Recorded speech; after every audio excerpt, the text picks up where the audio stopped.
സൗവർണിക, കേരളത്തിലെ CPM-ന് ഇപ്പം മൊത്തത്തിൽ കഷ്ടകാലമാണ്. നമ്മൾ കഴിഞ്ഞ ദിവസം ഒരു വീഡിയോയിൽ തന്നെ പറഞ്ഞിരുന്നു, PR വർക്കുകളൊന്നും അങ്ങ് ഏശുന്നില്ല, എല്ലാം ട്രോളുകളായി അവർക്ക് തന്നെ ഈ ഒരു ബൂമറാങ് പോലെ ഇവരങ്ങോട്ട് പടച്ചു വിടുന്നു, അത് തിരിച്ച് ഇരട്ടി ശക്തിയിൽ വന്ന് ഇവരെ അങ്ങ് ഇല്ലാതാക്കുന്ന രീതിയിൽ തന്നെയാണ്. ഒന്നും അങ്ങോട്ട് ശരിയാകുന്നില്ല. ഇപ്പൊ നമ്മൾ ഏതെങ്കിലും ഒരു വിഷയം എടുക്കുന്ന പോലെ അല്ല, എല്ലാ കാര്യത്തിലും. ഇപ്പോൾ കുഞ്ഞികൃഷ്ണന്റെ കാര്യം എടുത്താൽ അവർക്ക് മാന്യമായി അത് ഡീൽ ചെയ്യാവുന്ന ഒരു കേസായിരുന്നു അല്ലേ? അദ്ദേഹത്തിന് വ്യക്തിപരമായ ഒരു രീതിയിൽ അദ്ദേഹത്തിന് മറുപടി കൊടുത്താൽ മതിയായിരുന്നു. ആ ഓഡിറ്റിംഗ് കൃത്യമായി നടത്തി അതിൽ ജെന്യൂനായിട്ട് അല്ലാതെ എന്ത് വിഡ്ഢിത്തമാണ് ആ ഒരു വിഷയത്തിൽ CPM കാണിച്ചത്. അദ്ദേഹം ആദ്യമേ കയറി മാധ്യമങ്ങളോട് പറയുകയോ പുസ്തകം എഴുതുകയോ ചെയ്തതല്ല. പാർട്ടിക്കുള്ളിൽ നേതാക്കന്മാരോട് പറഞ്ഞ് അദ്ദേഹം പറഞ്ഞു, പിണറായിക്കും കോടിയേരിക്കും അറിയാം ഈ കാര്യങ്ങൾ. ഈ വിഷയത്തെ ഇത്രയും വഷളാക്കിയതും പാർട്ടി തന്നെയാണ്. അപ്പൊ അതുകൊണ്ട് ഇനി അദ്ദേഹത്തെ കുറ്റം ചെയ്യാൻ, ഇപ്പൊ അദ്ദേഹം മത്സരിക്കോ ഇല്ലയോ എന്നുള്ള കാര്യത്തിൽ അപ്പൊ ആ ചർച്ചകൾ നടക്കുന്നുണ്ട്. അപ്പോ ആ പയ്യന്നൂര് തന്നെ പാർട്ടിക്കെതിരായിട്ട് അദ്ദേഹം മത്സരിച്ചാൽ, പയ്യന്നൂർ അദ്ദേഹം മത്സരിക്കില്ല എന്ന് ഇന്ന് മാധ്യമങ്ങളോട് പറഞ്ഞിട്ടുണ്ട്. പക്ഷെ മറിച്ചൊരു സാധ്യത പറയുന്നുണ്ട്, പാർട്ടിക്കെതിരെ വിമതന്മാർ മത്സരിച്ചാൽ എന്ന് പറയുന്നുണ്ട്.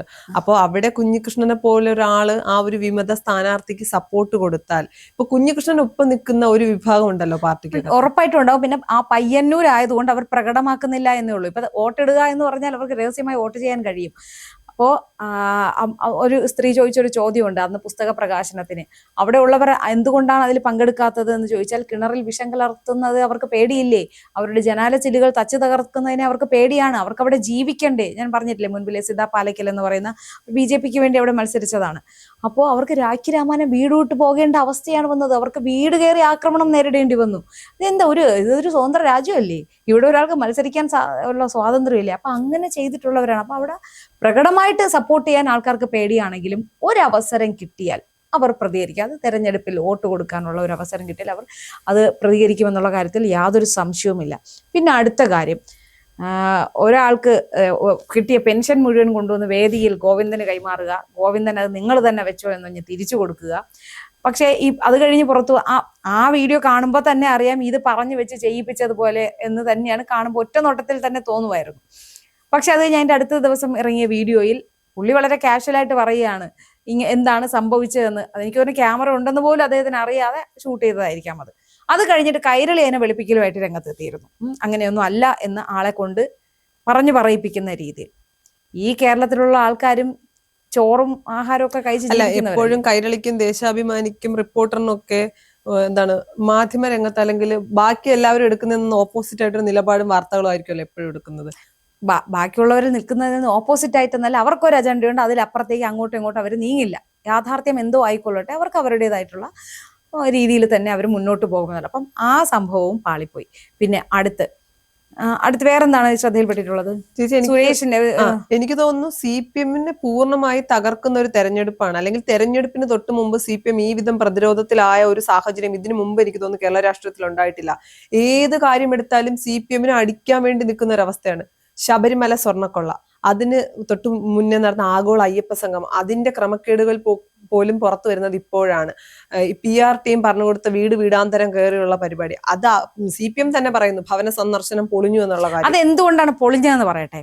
സ്വാഭാവികമായി പോയി ജനങ്ങളുമായി മിങ്കിൾ ചെയ്ത്, ഇപ്പൊ നമുക്കിപ്പോ ഞാൻ സൗവർണികയോട് സംസാരിക്കുന്നു, ഞാൻ വരുത്തി സംസാരിച്ചാൽ അത് സൗവർണിക്ക് അറിയാൻ കഴിയും. അജണ്ട മനസ്സിൽ വെച്ചുകൊണ്ട് കൃത്രിമമായി ചെയ്യുന്നത് കൊണ്ടാണ് ഇത് പൊളിഞ്ഞു പോകുന്നത്. അല്ലാതെ സ്വാഭാവികമായി അതായത് ജനങ്ങളുമായി മിങ്കിൾ ചെയ്യുന്നില്ല. ഇവരൊക്കെ ഏതോ വലിയ ഉന്നത തലത്തിലുള്ള ആൾക്കാരാണ് എന്ന് സ്വയം കൽപ്പിച്ചിരിക്കുകയാണ്. അപ്പോൾ ഞങ്ങൾ ഈ സാധാരണക്കാരുടെ വീട്ടിൽ വരുന്ന ഞങ്ങളുടെ എന്തോ വലിയ മഹത്തായ കാര്യമെന്ന് ഉള്ളിലൊരു ചിന്തയുണ്ട് അവർക്ക്. അതാണ് ഇതിലെല്ലാം പ്രതിഫലിക്കുന്നത്. പിന്നെ ഇനിയുള്ളത് ശബരിമല വിഷയത്തിൽ, ശബരിമല സ്ത്രീ പ്രവേശനത്തിൽ എന്താണ് ഈ സർക്കാരിന്റെ നിലപാട് എന്നൊരു ചോദ്യമുണ്ട്. സുപ്രീം കോടതി വിധിയുടെ അടിസ്ഥാനത്തിൽ സ്ത്രീകളെ ശബരിമലയിൽ കയറ്റിയത് ഈ സർക്കാരാണ്. അന്ന് ഈ പിണറായി സർക്കാരിന്റെ അഫിഡവിറ്റ് അനുസരിച്ചാണ് അത് പോയത്. അപ്പോൾ അഫിഡവിറ്റ് മാറ്റി കൊടുക്കുമോ എന്നൊരു ചോദ്യം ഇന്ന് പ്രതിപക്ഷ നേതാവ് ഉരുണ്ട് കളിക്കുമല്ലോ. അല്ല, ഇന്ന് പ്രതിപക്ഷ നേതാവ് ചോദിച്ചൊരു കാര്യമുണ്ട്. അത് പക്ഷെ വളരെ കൃത്യമായിട്ടുള്ള കാര്യമാണ്. അഫിഡവിറ്റ് കൊടുത്തിരിക്കുന്ന സർക്കാർ എന്ന് പറയുന്നത് പിണറായി വിജയന്റെ സർക്കാരാണ്. ആ അഫിഡവിറ്റ് തിരുത്താൻ സർക്കാർ തയ്യാറാണോ?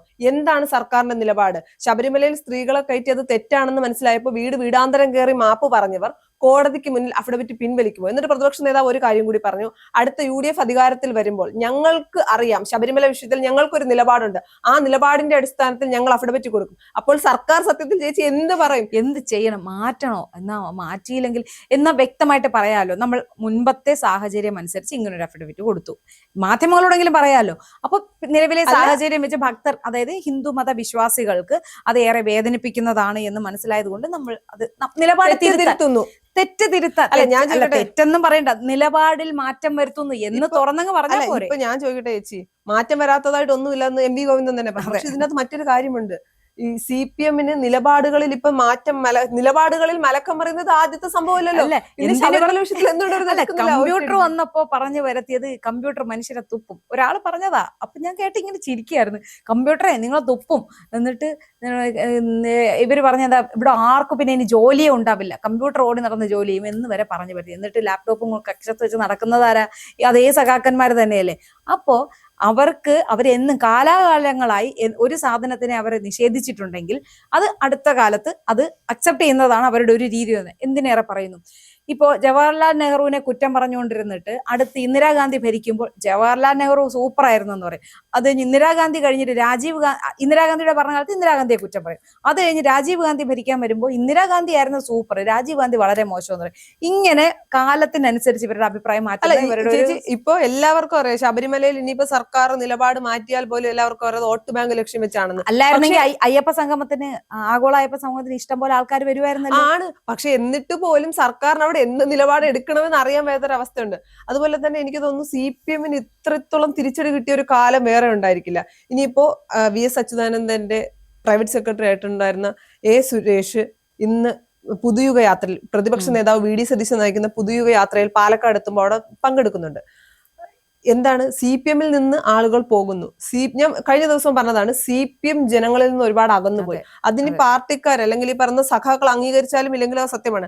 പാർട്ടിക്കകത്ത് തന്നെ ഇതുവരെ ഇല്ലാത്ത രീതിയിലുള്ള പടലപ്പിണക്കങ്ങൾ വളരെ രൂക്ഷമായ സാഹചര്യം. പിണറായി വിജയൻ മുഖ്യമന്ത്രി അല്ലെങ്കിൽ പിണറായി വിജയന്റെ പാർട്ടി എന്ന തലത്തിലേക്ക് CPM എന്ന് മാറിയോ അന്ന് തുടങ്ങി CPM അധപതനം. അതിൽ യാതൊരു സംശയമില്ല. സുരേഷ് കോൺഗ്രസിലേക്ക് ഇല്ല എന്ന് പറയുന്നുണ്ട്. പക്ഷേ സ്വതന്ത്രനായി മത്സരിക്കാമല്ലോ. UDF-ന്റെ പിന്തുണയോടെ സ്വതന്ത്രനായി മത്സരിക്കാനുള്ള സാധ്യത തള്ളിക്കളയാനാകില്ല. മലമ്പുഴ പോലൊരു സ്ഥലത്ത് നമുക്കറിയാം, മലമ്പുഴ എന്ന് പറയുന്നത് CPM-ന് വേരോട്ടമുള്ള മണ്ണാണ്. അച്യുതാനന്ദൻ, EK നായനാറൊക്കെ നിന്ന് പാട്ടും പാടി ജയിച്ചെടുത്ത് കോൺഗ്രസ് കഴിഞ്ഞ 2 തെരഞ്ഞെടുപ്പിലായി 3-ാം സ്ഥാനത്ത് കിടക്കുന്നിടത്ത് സുരേഷിനെ പോലൊരു സ്ഥാനാർത്ഥിയെ നിർത്തിയാൽ അത് കോൺഗ്രസിന് അനുകൂലമാണ്. പുതുയുഗ യാത്രയിൽ വലിയ മാറ്റങ്ങൾ കൊണ്ടുവരുമെന്ന് VD സതീശൻ പറഞ്ഞിരുന്നു. പുതുയുഗ യാത്ര കേരളത്തിനെ വിസ്മയിപ്പിക്കുന്ന തരത്തിലാണെന്ന് പ്രതിപക്ഷ നേതാവ് പറഞ്ഞു. അപ്പൊ ഞാൻ ആദ്യം കരുതിയത് സ്ഥാനാർത്ഥി പട്ടിക പല ജില്ലകളിൽ എത്തുമ്പോഴും പുറത്തുവിട്ടൊക്കെ ആയിരിക്കും വിസ്മയിപ്പിക്കുന്നത്. അതുപോലെ തന്നെ പറഞ്ഞു സാഹിത്യ സാംസ്കാരിക മേഖലയിലുള്ളവരെ കൂടി സ്ഥാനാർത്ഥി ലിസ്റ്റിൽ പരിഗണിക്കുമെന്ന് പറഞ്ഞിരുന്നു. അത്തരത്തിൽ പുതുയുഗ യാത്ര എന്ന് പറയുന്നത് വലിയ വിസ്മയം തീർക്കുമെന്ന് പറഞ്ഞു. ആദ്യത്തെ വിസ്മയമായിരിക്കും സുരേഷിന്റെ സ്ഥാനാർത്ഥിത്വം പ്രഖ്യാപിക്കില്ല, പക്ഷെ സാധ്യതയുണ്ട്. മലമ്പുഴയിൽ കാര്യം കോൺഗ്രസിലേക്കില്ല എന്ന് പറയുമ്പോഴും മലമ്പുഴയിൽ സ്ഥാനാർത്ഥി ആകില്ല എന്ന് സുരേഷ് പറഞ്ഞിട്ടില്ല. അങ്ങനെ വന്നാൽ അത് CPM-ന് കിട്ടാവുന്ന അടുത്തൊരു അടി തന്നെയാണ്. വേറൊരു എന്തൊക്കെ വിഷയം ഉണ്ടാകുമ്പോഴും CPM-നെതിരെ സംസാരിക്കാൻ ഇവിടുത്തെ സാംസ്കാരിക നായകന്മാരുടെ നാവ് പൊന്തില്ല പൊതുവെ. പക്ഷെ ഇപ്പോൾ കാറ്റ് മാറി വീശുകയാണ്. സച്ചിദാനന്ദൻ അടക്കം. അപ്പൊ അവരെല്ലാം തിരിച്ചറിയുകയാണ് ഇവിടെ എന്താണ് നടക്കുന്നത്. അതായത് ഒരു ന്യായീകരിക്കുന്നതിനൊക്കെ ഒരു പരിധിയില്ലേ? എത്രത്തോളമാണ് അവർ ന്യായീകരിക്കുന്നത്? നമ്മളൊരു വിഷയം എടുത്താൽ അല്ലെങ്കിൽ കേരളത്തിന്റെ ഒരു രീതി എടുത്താല് ചേച്ചി പറഞ്ഞ പോലെ സാംസ്കാരിക നായകർ ഒരിക്കലും കോൺഗ്രസിനെ അനുകൂലിച്ച് സംസാരിച്ച് കേട്ടിട്ടുണ്ടോ? ഇല്ല.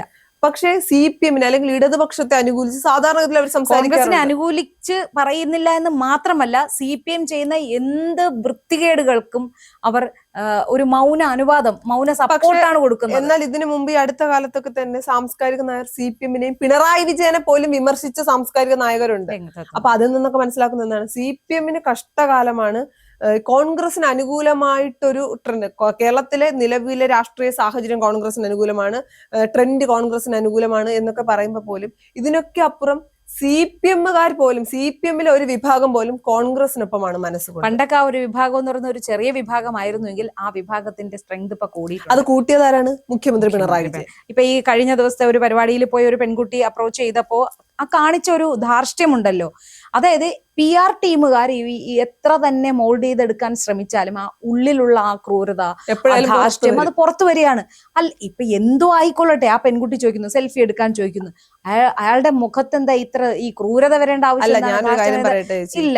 ഇല്ല മോളെ മാറി നിൽക്കാം, മോളെ ഒന്നും വിളിക്കണ്ട. അല്ല, ഞാനൊരു കാര്യം പറയട്ടെ ചേച്ചി, നമ്മളിപ്പോ എത്രയൊക്കെ അഭിനയിക്കാൻ ശ്രമിച്ചാലും എപ്പോഴെങ്കിലും നമ്മുടെ ഉള്ളിൽ തനിനിറം പുറത്തു വരും. യഥാർത്ഥത്തിലുള്ളത് അതാണ്. പക്ഷെ അപ്പൊ ചോദിക്കട്ടെ, ഒരു പാർട്ടി സെക്രട്ടറി, അദ്ദേഹം അദ്ദേഹം പാർട്ടി സെക്രട്ടറി അല്ല അങ്ങനെ ധാർഷ്ട്യം കാണിക്കാൻ. ശരി, പാർട്ടി ഭാരവാഹിയാണ്, അല്ല, പാർട്ടി പാർട്ടിക്കാർക്ക് സഹിച്ചേ പറ്റൂ. പാർട്ടി സെക്രട്ടറിയിൽ നിന്ന് മുഖ്യമന്ത്രി പിണറായി വിജയൻ കേരളത്തിന്റെ മുഖ്യമന്ത്രി ആണെന്നുള്ള രീതി അദ്ദേഹത്തിന് അക്സെപ്റ്റ് ചെയ്യാൻ പറ്റുന്നില്ല. ഇപ്പോഴും അത് പാർട്ടിക്കാരന്റെ ആ വൃത്തികെട്ട സ്വഭാവം ഉള്ളിലുള്ളത് കൊണ്ടാണ് അങ്ങനെ. പിന്നെ ഇത് വന്നതിന് ശേഷം PR ടീം വിളിച്ച് ആ പെൺകുട്ടിയെ വിളിക്കൂ എന്ന് പറഞ്ഞ് പ്രശസ്തിക്ക് വേണ്ടിയിട്ട് ആ ഒരു ഇത് ചെയ്തുവെങ്കിലും അതിലൊന്നും ഇവിടെ യാതൊരു കാര്യവുമില്ല. ജനം കണ്ടുകൊണ്ടിരിക്കുകയാണ് എന്താണ് അവിടെ നടക്കുന്നത് എന്ന്. അപ്പോൾ ഉമ്മൻചാണ്ടിയെ പോലൊരു ജനസമ്മതിയുള്ള ഒരു മുഖ്യമന്ത്രിയെ കണ്ടുവന്ന ജനമാണ് ഇപ്പോൾ ഈ പിണറായി വിജയന്റെ ഈ ധാർഷ്ട്യം കാണുന്നത്. ആൾക്കാർക്ക് സാമാന്യ ബോധമുണ്ട്, ബുദ്ധിയുണ്ട്, വിവേകമുണ്ട്. അവർക്ക് ഇതൊക്കെ കണ്ട് മനസ്സിലാക്കാം. വേറൊരു കാര്യം, വെള്ളാപ്പള്ളി നടേശന്റെ കൂടെ ഇരുന്ന് ഞെളിഞ്ഞു പോകുമ്പോൾ ഒരു കുഴപ്പമില്ലല്ലോ. ഈ കഴിഞ്ഞ ദിവസം പിന്നെ അതുപോലെ ഇപ്പൊ ഇവിടെ ഇരുന്ന് BJPക്കെതിരെ ഇവർ എന്തെങ്കിലും പറയാറുണ്ടോ? RSSനെതിരെ, നരേന്ദ്രമോദിക്കെതിരെ എന്തെങ്കിലും പറയാറുണ്ടോ? ധാരണയുടെ അടിസ്ഥാനമാണ്. അവിടെയെല്ലാം മച്ചാമച്ചയാണ്. അപ്പൊ ഇവർക്ക് ഇപ്പൊ പിണറായി വിജയനായാലും അറിയാം എവിടെ എങ്ങനെ നിൽക്കേണ്ടിടത്ത് നിൽക്കേണ്ട പോലെ നിൽക്കാൻ അറിയാം. അല്ലെങ്കിൽ പല കേസുകളിലും പലരും കുടുങ്ങുമല്ലോ. പക്ഷെ ഒരു കാര്യം മറന്നുപോയി, പൊതുജനങ്ങളാണ് രാജാവ് എന്നുള്ള കാര്യം ഇദ്ദേഹം മറന്നിരിക്കും. അത് തെരഞ്ഞെടുപ്പിൽ ഒന്നുകൂടെ ഓർമ്മിക്കും. അതെ, അണികൾ ഉണ്ടെങ്കിലേ പാർട്ടിയുള്ളൂ, ജനങ്ങൾ ഉണ്ടെങ്കിലേ മന്ത്രിയാകാനും പറ്റുള്ളൂ.